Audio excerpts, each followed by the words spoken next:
Everyone is Crazy Mike 1706, joined by Me. and who else? Them. Me.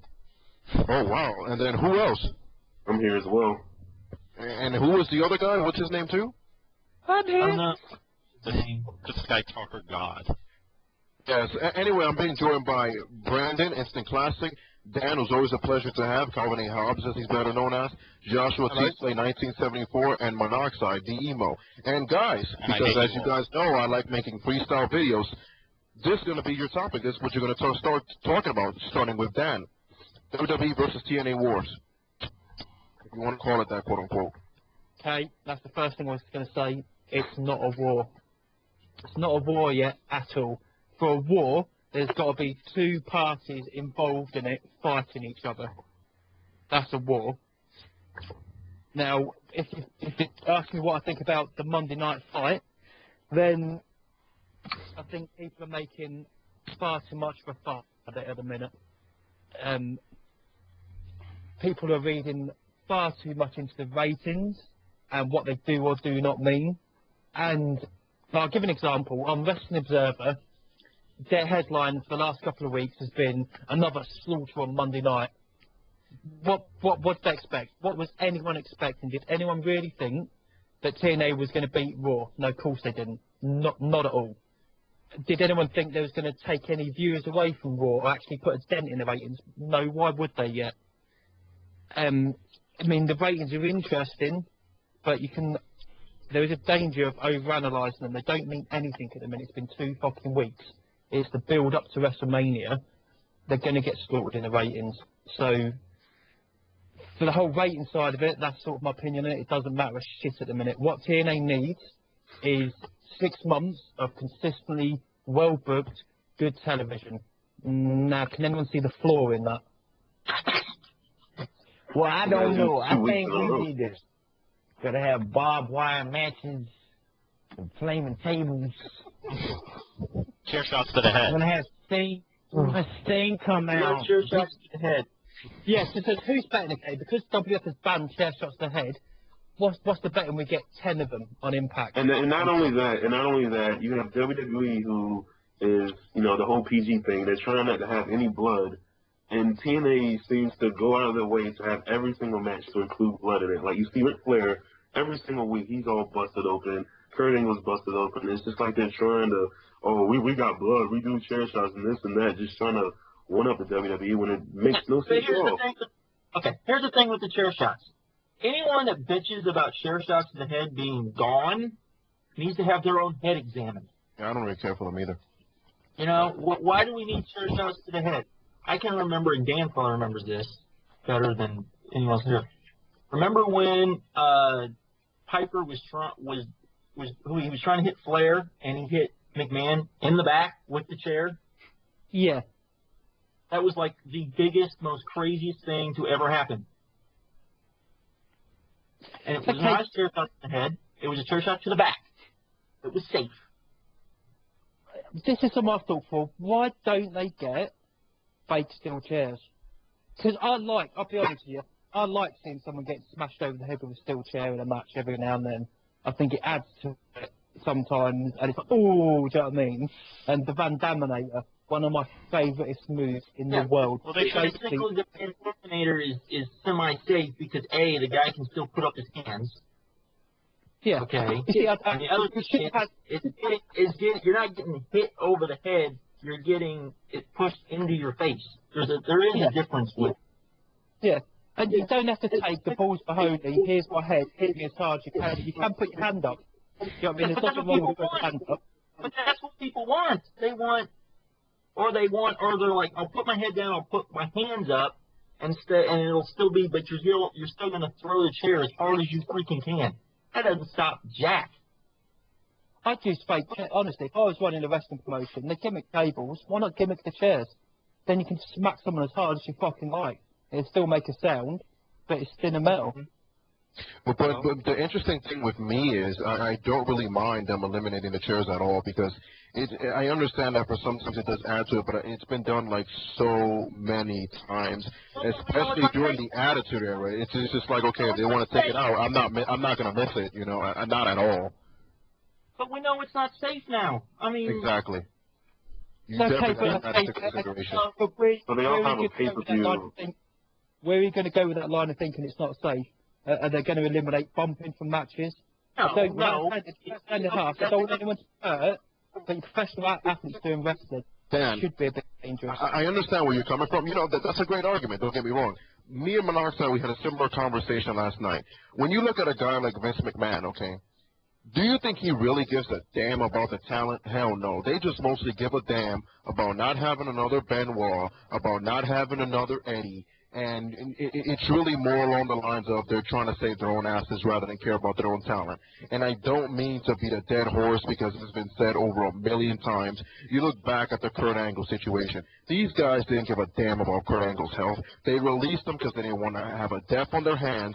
So this whole story about that they care about their talent and whatnot, please, get out of here with that bull crap, man. And I'm pretty sure you guys can probably say the same. That is true. And again, maybe I'm playing devil's advocate here. In a way, you can't blame them. They're a big corporation. You've got to protect, the health and safety at work. I don't blame them for getting rid of Kurt. He was a fucking liability. But you're right. They shouldn't be two-faced about it and say, "Oh, it's because we care." No, that's business. But I don't know. You know, you brought up RVD and how he and so I wanted to talk about how he came in. You know what I mean? And we tried to record this conversation the other day. Just and fans are always going to complain, but some of the things I saw of it was just poorly freaking done, and I was agitated, especially concerning the fact that he had the biggest pop of the night. Can I talk about this? Dan, you talk about this. Yes, please. You were defending Impact up until that time, that night. I can't really defend it. Okay, before watching Impact, me and a friend of mine who is the definition of a casual fan. He loves watching Impact. He watches the big WF shows. He can't stand spoilers. I don't blame him for that. He doesn't even like internet wrestling fans. Okay, we was having a chat because we thought new RVD was coming. Who's going to be against? We've thrown all these names out there. Neither one of us for the split second picked Sting. So that's number one. That's the first head puzzler. He's in against Sting. Okay. He beats Sting really quickly. Everyone loves it. And then he gets beaten down for fucking ages. Now, I've got more of a problem with the second week than the first week. Now I know you think they buried RVD. I can't really defend it. The only thing I'd say is that he's pretty fucking bulletproof. Yeah, his pop was less. I don't think they damaged him. Okay, not yet. But having said that, I had more problem with the fucking second week because he was just on the show turning up. If I've signed RVD, it's going to be a big fucking deal. I want a good interview with him.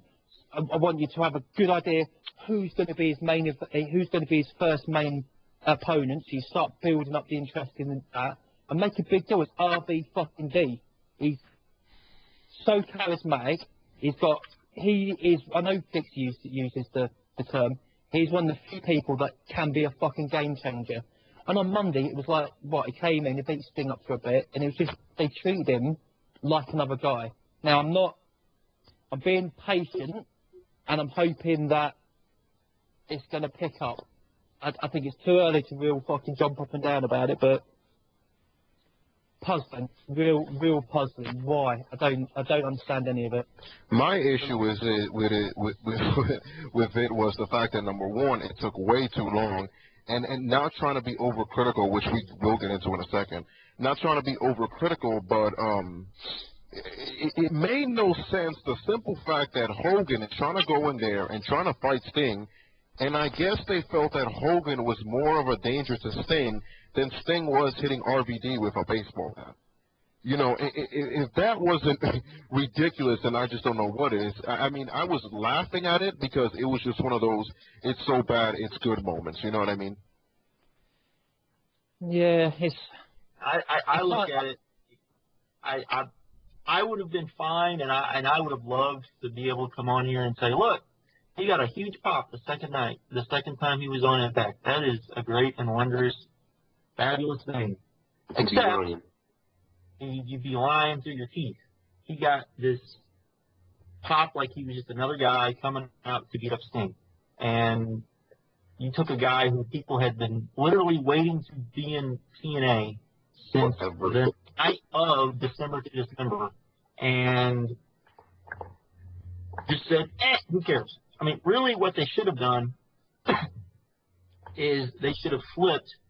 They should have had Jeff Hardy be the guy to come in and beat Sting, have Jeff Hardy beat down, because honestly, Jeff Hardy is legit bulletproof. That and you don't know if he's going to jail or not, folks. So it doesn't hurt there either. And then you have RVD take Jeff Hardy's place in the main event, where he's the guy who comes out and saves everyone. You know, because it's such a big deal. Yeah. Yeah. And TNA, please, I know some of you guys, well, some of you guys, that's an understatement. I know a lot of you guys have no clue what you're doing. Please, one of these days, you have to have a huge RVD AJ Styles feud so we can see that match at Bound for Glory and make it really mean something. Because I know fans have been dying to see that match ever since they first saw AJ Styles. Can you guys say the same? No. Yep. AJ, Samoa Joe is another one. I'd love to see Joe versus Oh, RVD. definitely. You got some dream matches there. And Kaz. I'd like to see Kaz versus RVD. I think they'd really fucking tear it up. But Sting, let me think about it. No. No, not that much. But again, though, if they do ever have their match, because you never know, I really want it to come from, you know, like a big feud and make it really big, you know, and not just rush, you know what I mean, to really be a huge match. Because you never know. Maybe they won't have that much good chemistry together, but I mean, if they click, amazing, man. Who knows? Yeah. Now, I want to tie this RVD thing in with the whole, the current theme about wrestling fans. Are you a wrestling fan if you criticise over and analyse and stuff and the rest of it? But I just want to quickly float.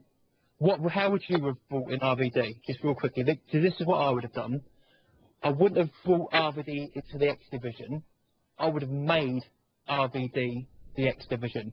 Now, because for me, that is just a perfect fit for it, because the X division belt, I don't know if I'm the only person in the fucking world who realises this, is not a cruiserweight belt. It's the X division. It's not about weight limits, it's about no limits. It's not a fucking cruiserweight belt. You could have him in, you could have a fucking lengthy reign with it. The X can become like the extreme division, so he can do all this fucking this, that and the other. You could have, you know, bond a few more people. You could put Jeff Hardy in it.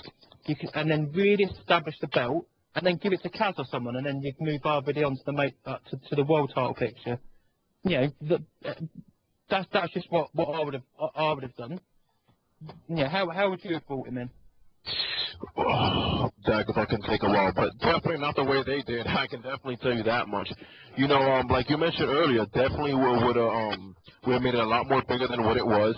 Would really focus on the X division, and of course an interview. You know, why not? And I definitely wouldn't have him Sting just like that out of nowhere, because it really did nothing. You know what I mean?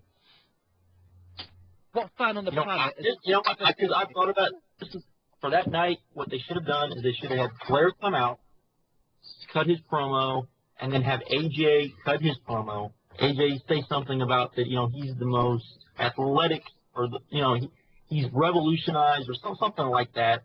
The, you know, how people perceive matches, and that no one can do what he can do in the ring, and this and that, and then have RVD's music show up, have his little Titantron, if you want to call that in TNA, and have his music hit, everyone go crazy, him come out, say, you know, I'm the guy that revolutionized everything, and have this, you know, stare down type thing between him and AJ, and you start building the seeds, and you have AJ say, who have you beaten? You haven't beat anyone. You've been gone for 3 years.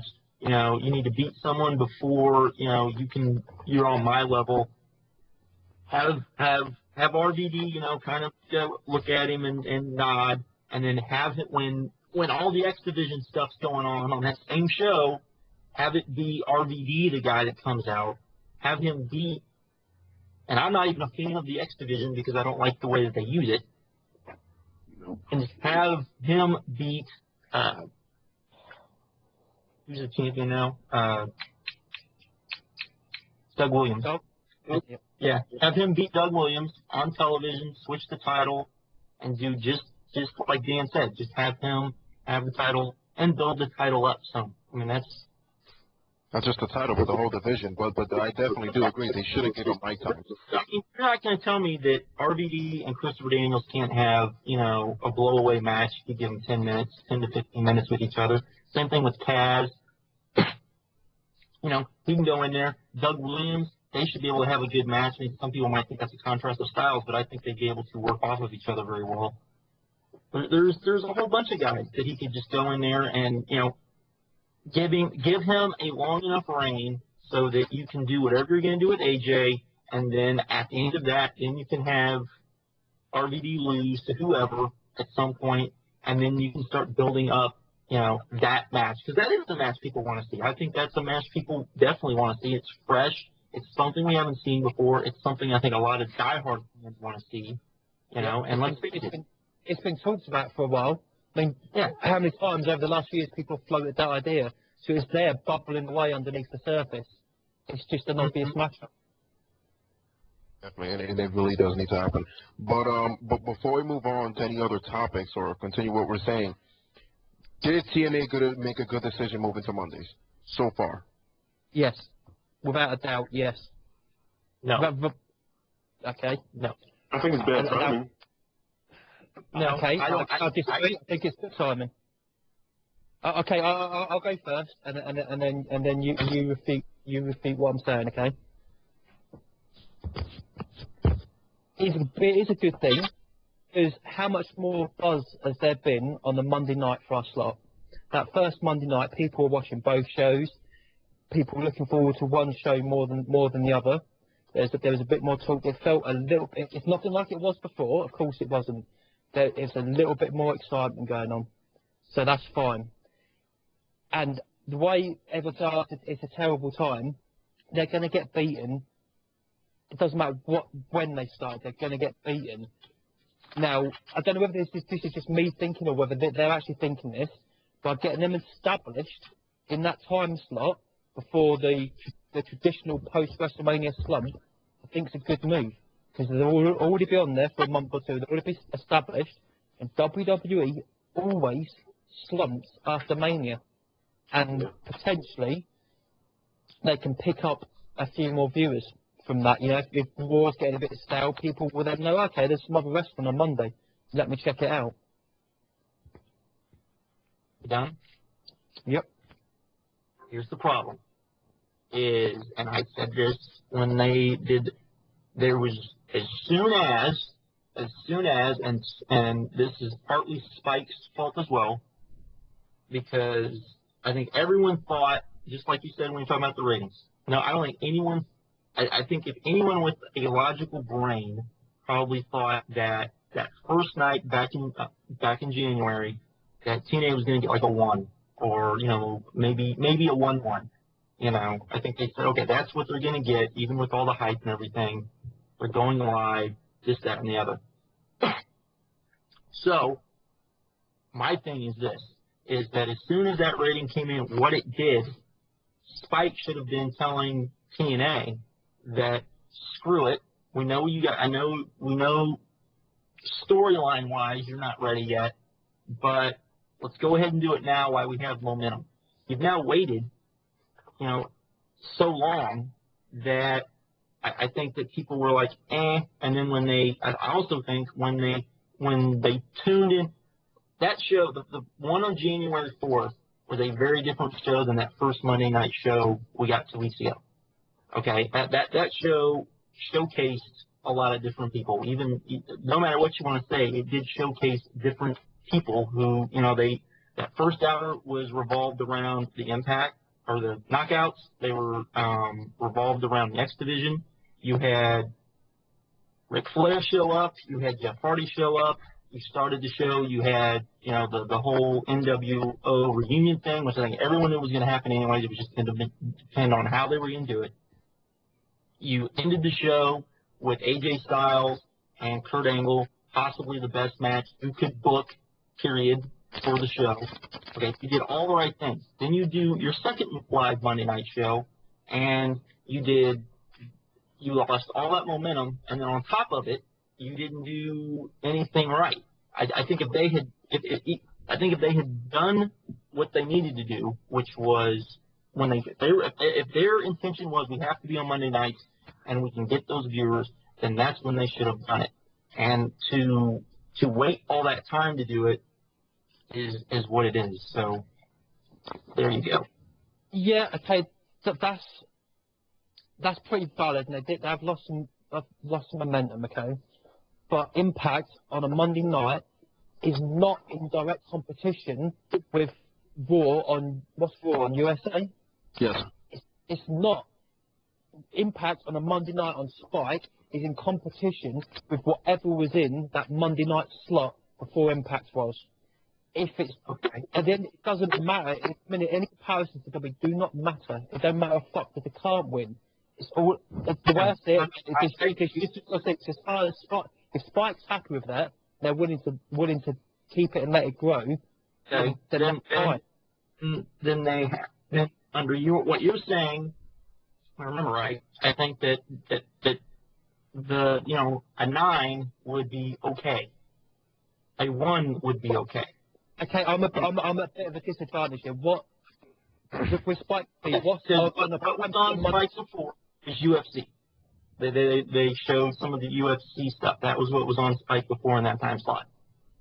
Okay, it would get somewhere between, I believe, a 7 to an 8. All right. Okay. And it was cheap to put on. That's the other thing. That's why they put on so much of it, because it's cheaper to put on than a live show grabbing the back and like that. And TNA does call, because the thing that, unlike WWE gets a very small percentage of the ad revenue for the TV show. TNA doesn't. They do get a bigger slice, but of course they're not getting the same stuff that WWE is either. So it's marginal. But that's so I agree with you as long as you're right. But on the other hand, they can't be doing 8s and 9s either. It's got to be, I would say, a 1 has to be kind of where they have to be. Because you also have to remember is they're spending a lot of money now. TNA is. I also got to keep it mentioned that they can't be affording to do a lot of the stupid mistakes that they're doing. As far as and there's going to be a very controversial statement I'm about to make. There are people arguing, well, they will get more ratings if it's live. That's not all true. I don't agree with that 110%. You know what I mean? Because if a product is good, a product is going to be good regardless if it's live or taped. You know what I mean? Mike, you can just go back and look when they did live Thursday shows. The ratings didn't go up that much. I mean, if they went up at all.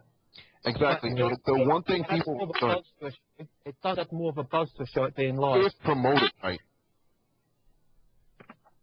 But yeah, I would also like to add that with the WWE, and I know, and it's not an excuse for TNA or anything, but it's been around so long, and people have its emotion attachments. And of course, our childhood heroes take Brad and Undertaker and Shawn Michaels, which we'll get to in a second. They're within the company. WWE can afford to screw up. Look how big they are. Look at the fan base that they got. So that's when sometimes people compare WWE to TNA. Oh, well, why is it okay when WWE does it, but not when TNA does it? It's because TNA can't afford to do a lot of the mistakes that they're doing. And again, they've had so many opportunities that they could have banked on, and it was just like somebody back there didn't know what they were doing. One argument that I do want to bring up, if people say, well, if TNA had Paul Heyman, they'll be a lot better. Do I agree with it? I'm in between. Why? Because in order for you to have a good tool, all right, it has to be utilized. They had a guy like Jim Cornette, and they didn't really let him express himself. It was Yeah, either he agreed with some moron or he was against the company. Nobody's saying bring in Paul Heyman and let Paul Heyman not do anything. Yeah. You know, You see, you tapped on to. But before I get to this, just no, I'll do this point first, okay? You tapped in. What is the major problem with TNA? Now, I can sum it up in 3 words: Vince fucking Russo, and I can't see anyone disagreeing with that at all. Some of the more I don't want to use the term smarter. I don't want to use the term ignorant, but some of the more newer fans, if you will, the more old school fans, that they know what you're talking about. But do you mind elaborating for some of the more newer fans? Okay, none of us know. Let's get this out in the open first. None of us know exactly what goes on. Okay, it's all based on hearsay, on what we read, and what we get told. Okay, but as far as I understand it, okay, Vince Russo writes the TV shows. Is he the main booker? I don't know. Don't care. He writes the TV shows, and he cannot write a fucking episodic TV show that is coherent, that makes sense, that makes you want to watch the next show, and progresses storylines and character developments to save his fucking life. Why should I leave TNA? Okay, I've been watching TNA for fucking years. Why should I leave? Why shouldn't that fucker leave? I'm starting to get annoyed, but he's shit. I don't know every segment he writes, but when I smell shit, I know it's shit. When I see shit on the TV, I can tell it's shit. And after a while, you can get to tell the difference between different types of smells of shit. And I can smell Russo's type of shit from a fucking mile off. Okay, now I'll give Russo credit, okay, in one aspect. He's right about one thing, okay? Characters today have to be more complicated. There have to be more sides to them. His whole thing about there being no one who's 100% a good guy, who's 100% a bad guy, he's right. If you look at any contemporary series like Battlestar Galactica or The Wire or anything, all characters have more of an edge to them. It's about seeing good people put in difficult situations to see how they react. Good people are flawed now. We know it. This is what we expect from the heroes, which is all well and fine, but he's not got the talent to write that. He's not got the talent to put that across in a wrestling show. So even though everything turns grey and muddled, and also in wrestling, okay, it's like, let me think of an example. Like Sting at the minute, he's batting people. He's not necessarily a heel. Let me finish. He's Sting being a badass. He's not heel, he's not face, he's Sting. That's fine, we can accept that. But it is wrestling. So in any given confrontation or situation between people, someone has to be face and someone has to be heel. That doesn't mean that overall that they're going to face all the time or heel over time, but in that given situation, someone has to be heel, someone has to be face. You have to know who to get behind, who to root for, and who you want to see overcome the obstacles put in front of them. And he can't do it. He cannot fucking do it. He has not got the skills to write the nuances or the complexity of characters that is really required. He's a prick, he should be fired. He's a wanker, he's a cunt. Okay, let me give an example of what you just said. Think about when they did the whole Sting versus Abyss feud, okay? Okay, yeah, exactly. I know he was going to mention that. Gosh, I'm trying to. It went on for about a year and a half, didn't it? Is that the one? Yeah. Yeah. Yeah, okay. Here you have Sting, who everyone knows is this devout Christian. Here you have Abyss with Mitchell. They get up to the point where it finally looks like they're on to something because it looks like Mitchell's going to play the devil, and he's and trying to make Sting's life hell, and that they're or that he and then Sting's like the angel, and they're both fighting over Abyss, and they get up to the point where you're just going to have to go, balls to the walls with it. You're going to have to, start making people uncomfortable and get edgy with it and everything.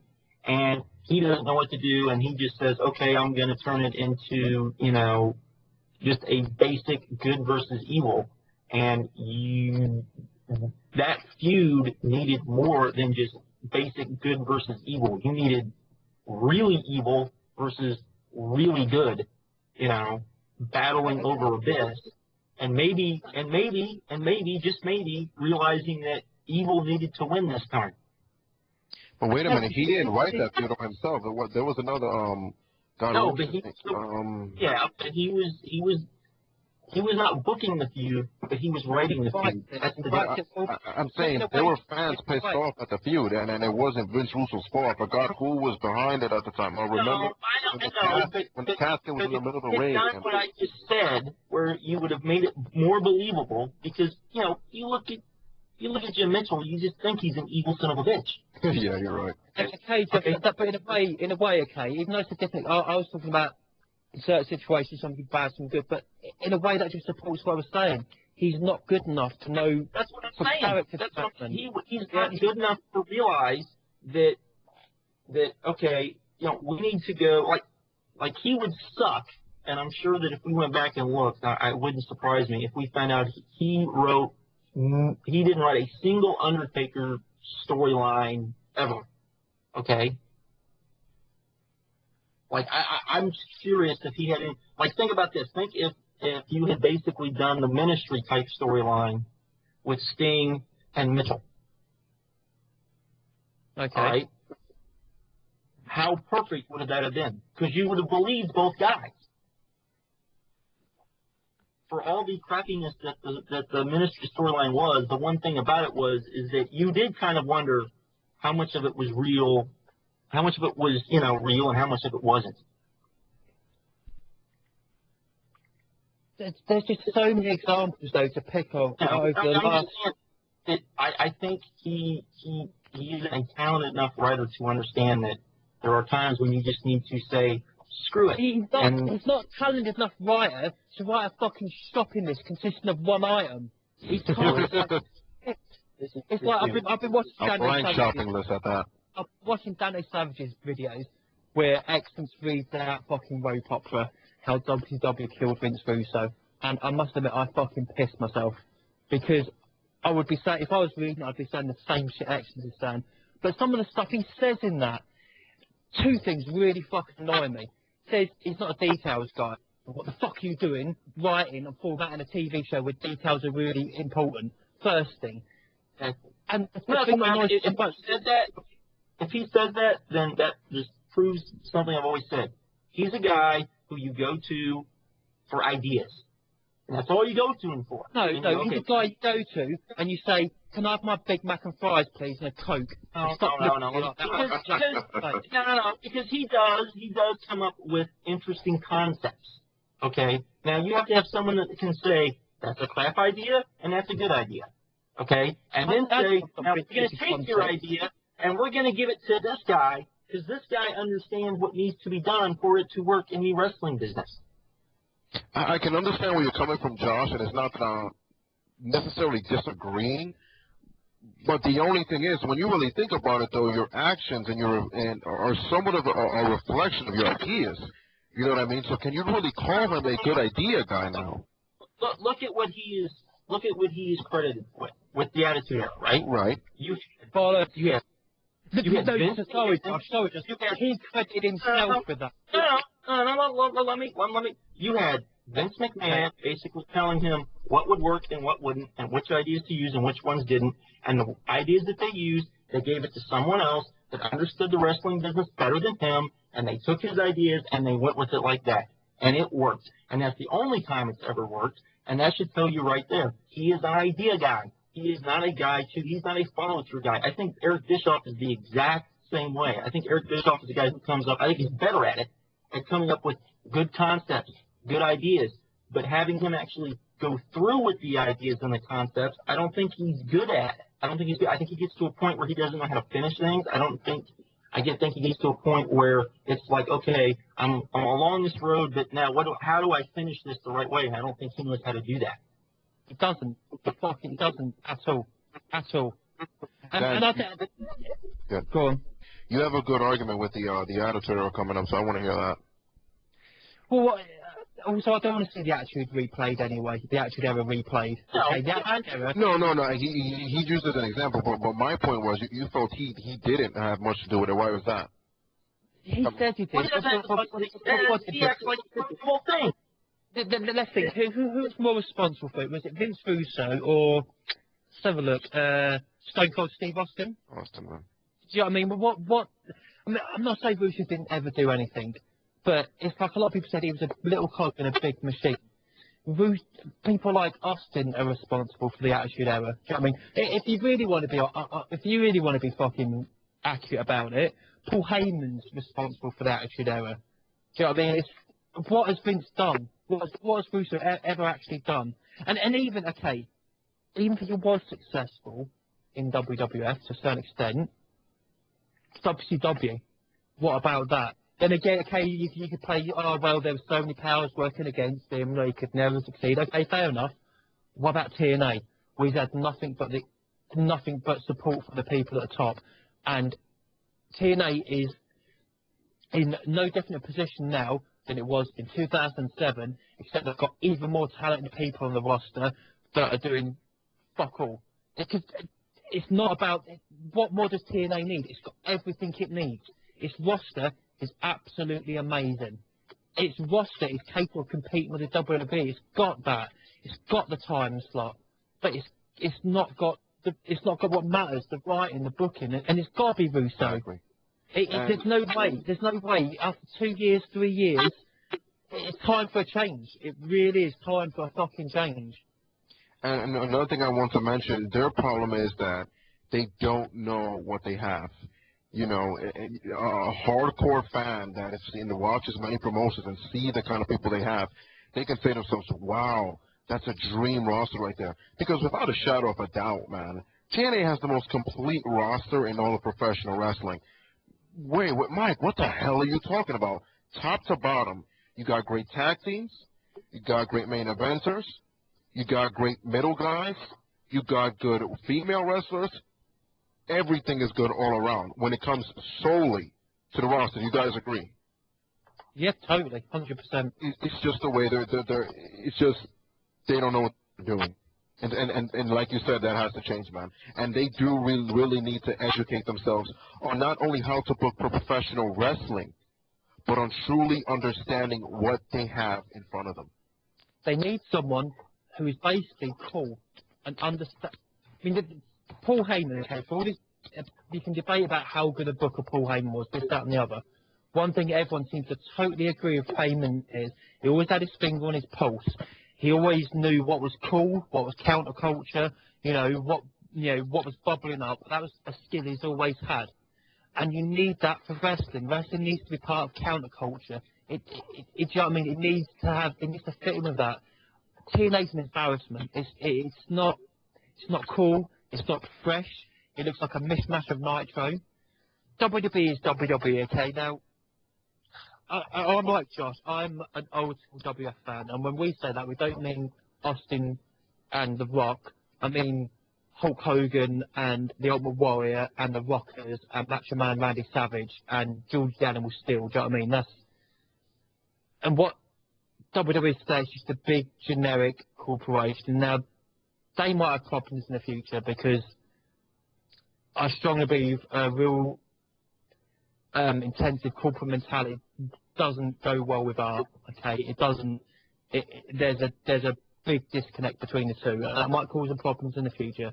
But the main problem with WWE, for me personally, is it's just very generic.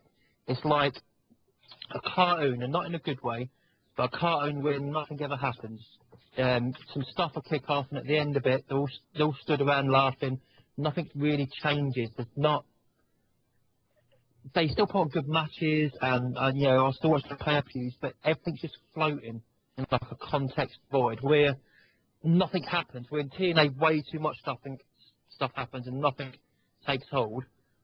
It doesn't seem to be any steam in WWE, but that's fine. That's WWE. They're doing their thing, and they've got a lot of fans, so it doesn't. I mean, I'm the same as Josh here. I don't get mad at WWE the same way as I ever will at TNA. I mean, TNA can do better. Yeah, and it's not that they should be doing. It's not they could. Much. It's not they've got the potential. They've got it. That they need to realize they have to do better. I mean, it's okay. Now this is something I want to try and check.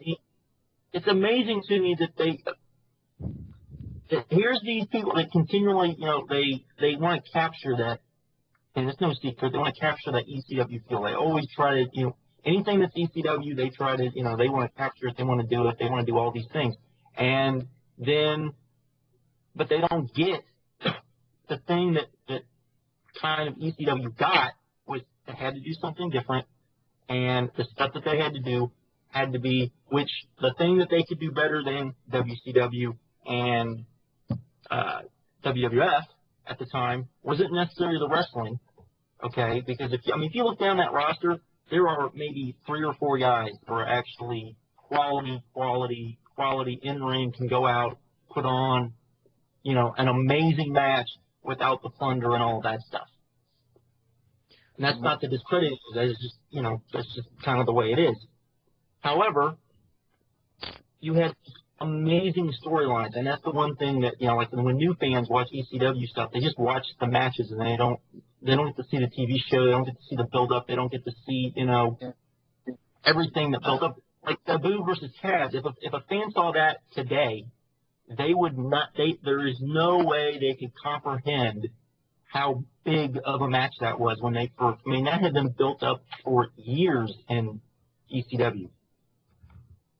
The whole, the main event of Barely Legal, where, with Raven, with Funk, with Tommy Dreamer, that's another thing. You wouldn't understand that. When Raven came back to ECW and won the tag team championships with Raven, that's another thing. If you just see the match, you're kind of like, okay, that was kind of cool. Why is everyone going crazy? Is it because Raven came back? No, it's because Raven came back and he won the titles with Tommy Dreamer, which is just like, if you're an ECW fan, it's a mind fuck. Yeah. And also with ECW, they're watching it out of context, because it was not the natural progression. But I had a break from wrestling after WrestleMania 9, which I don't even want to talk about. But I had a break from wrestling, and then I came back.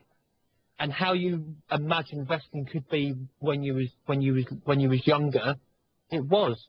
Fucking hell, there was like all this violence, and they weren't cartoon characters, and there was swearing, and it wasn't the violence and the swearing, it was the fact that was like, I didn't ever think I'd see that before.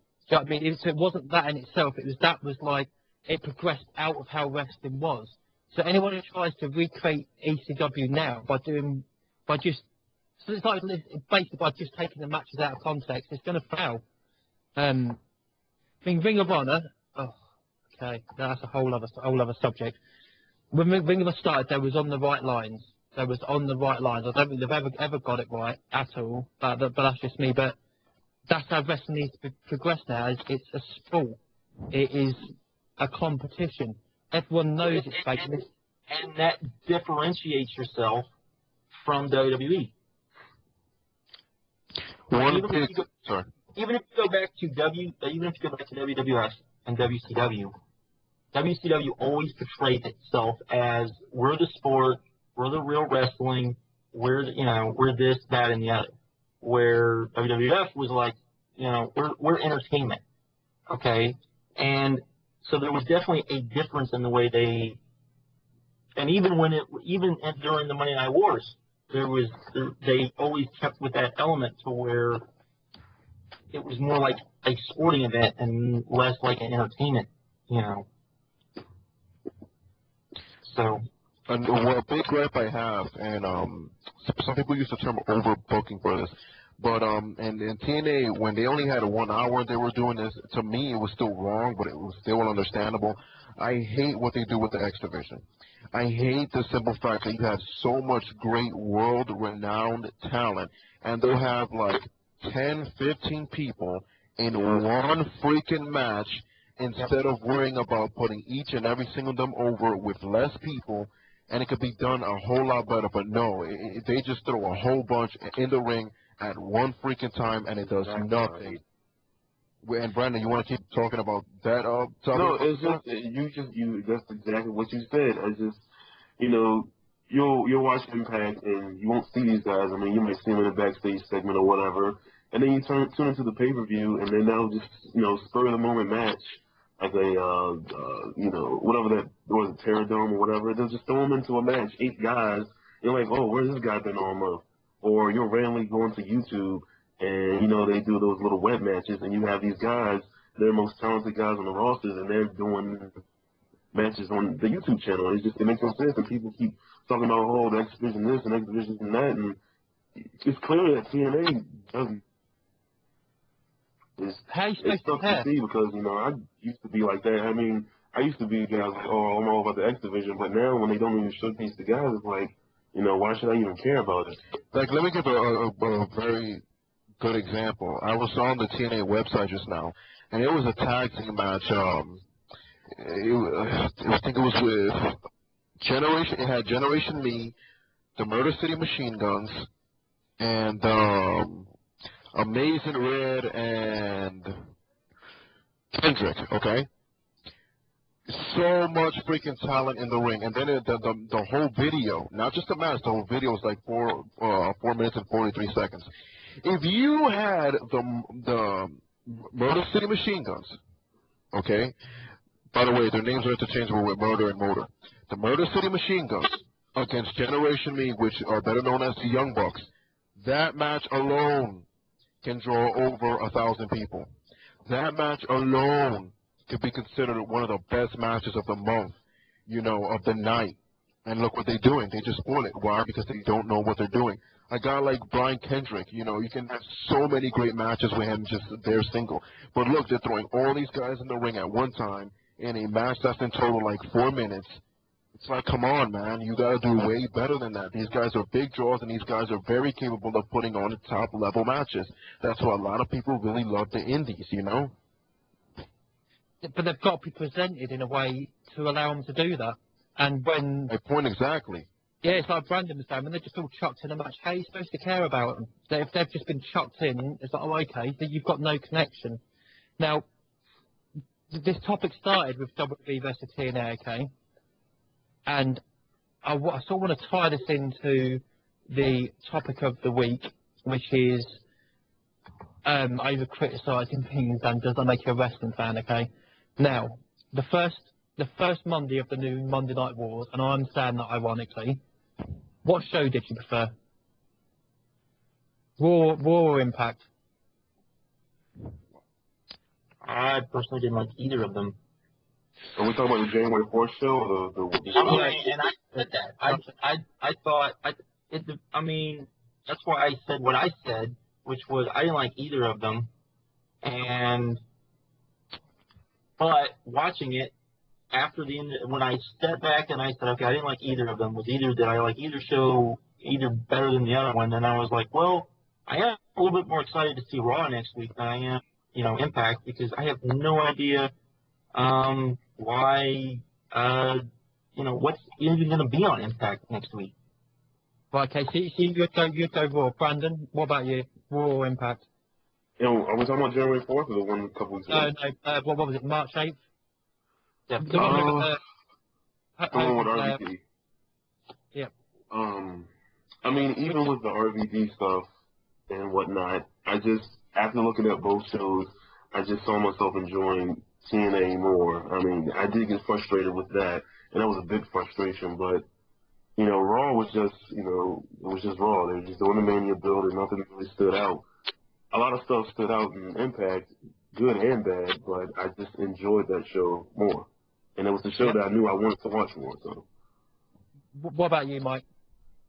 I don't think Mike is coming. Went to the kitchen. Right. I mean, see, our preferred Impact, which is, now, does this make us hypocrites, or are we overcrites? Because we've just spent the last 20 minutes ripping the ever-loving shit out of TNA. But we've all after saying that, the general consensus is, and not just between us, if you look at most people's opinions, the general consensus is that Impact was a better show. So, what does that mean? Are we just if they're putting on a better show, are we just being overcritical by I just think it's ripping showing it? that we care more about that show But than TNA was it just was it a good show or was it just the better show? It was better. It You was know. the better show. They had the better match because they had the X Yeah, Division that's what I'm 3. saying. Are we just saying it's the better show, or are we saying that it was a good show and it was the better show? Just which one did you prefer? Let's just keep it simple. Because, I mean, Which one did you enjoy more? the thing is just being better than Raw isn't good enough. And that's what I think. And people go, well, that's not fair, but sorry. It isn't good enough. Let's pull this back a little bit. You can say it isn't good enough for TNA and the rest of it, but just as a fan watching, why is that not good enough? Yeah, no, but I didn't. But I'm still saying, did you think both shows? Did you think that it was a good show, or do you just like it better? Okay, I'll go on a limb. I enjoyed it a lot, even with the head scratching RVD stuff. I really enjoyed it. So I'd say that was a good show. From what I could watch of Raw, I thought it was really boring. Now this week, flip it round, I thought Raw. This was the first Raw this week I watched for more than 10 minutes in. I honestly don't know how many months. 6 months maybe. And I actually prefer this week alone. I preferred Raw to Impact. But so really, all the business stuff aside, all the rest of it, if as fans we're now getting a choice of stuff to watch on a Monday night, there's a little, although I know you had the choice anyway because you could watch it on Thursday, but if you got the choice of these two products and you're enjoying one, if one wasn't good, you enjoy the other, then does all the rest of the stuff that we've been discussing matter? Now, I'm not saying it doesn't.